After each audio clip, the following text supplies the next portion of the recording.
Marathi option मंत्रामध्ये आपलं स्वागत. चला, ऑप्शन ट्रेडिंगच्या या प्रवासात मी आहे तुमचा सोबती. या प्रवासात आपण काय बघणार आहोत? डेरिव्हेटिव्ह पासून थेट यशाच्या रहस्यापर्यंत, तेही कमी वेळात. सगळ्यात आधी डेरिव्हेटिव्ह म्हणजे नेमकं काय? सोपं आहे, ज्याची स्वतःची किंमत नसते. हे बघा, जसं लाकूड हे मूळ झालं आणि फर्निचर त्यापासून बनलं, म्हणजे फर्निचर झालं डेरिव्हेटिव्ह.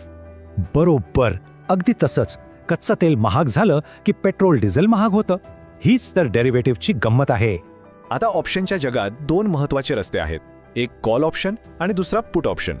सोप्या भाषेत कॉल ऑप्शन म्हणजे तेजीवर लावलेला डाव. बाजार वर जाणार असं वाटलं की कॉल घ्यायचा. आणि पुट ऑप्शन म्हणजे अगदी उलट, बाजार पडणार असं वाटलं की पुट ऑप्शन कामाला येतो. तर मग लक्षात ठेवा, तेजी असेल तर कॉल आणि मंदी असेल तर पुट, हाच मुख्य फरक आहे. पण हे सगळं ठीक आहे. लाईव्ह मार्केटमध्ये ही माहिती नक्की बघायची कुठे? चला पाहूया. फक्त चेंज इन ओपन इंटरेस्ट बघा. मार्केटमधले मोठे ट्रेडर आज काय करतायत हे इथूनच कळतं. पण थांबा, ट्रेडिंग म्हणजे फक्त आकडे नाहीत. इथे खरी लढाई आकड्यांशी नाही तर स्वतःशी आहे. आजकाल तर सगळीकडे इन्फ्लुएन्सर दिसतात, सोशल मीडियावर सल्ले देणारे नवीन गुरु. पण एक गोष्ट माहितीये का? यातले फक्त 2% लोक सेबी रजिस्टर्ड आहेत. धक्कादायक आहे नाही का? आणि यांना फॉलो करणारे कोण असतात? काही शिकणारे, काही संशय घेणारे, तर काही थेट सौदा करणारे.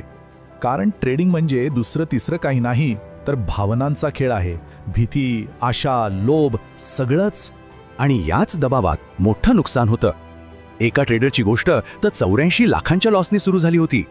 मग प्रश्न उरतो की यशस्वी ट्रेडर बनायचं तरी कसं? काय आहे यशाचं खरं रहस्य?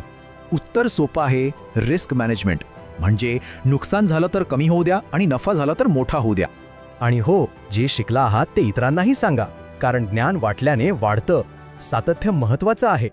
शेवटी एकच गोष्ट लक्षात ठेवा, पैसा स्ट्रॅटेजी नाही तर तुमची मानसिकता बनवते. हेच यशाचं अंतिम सूत्र आहे.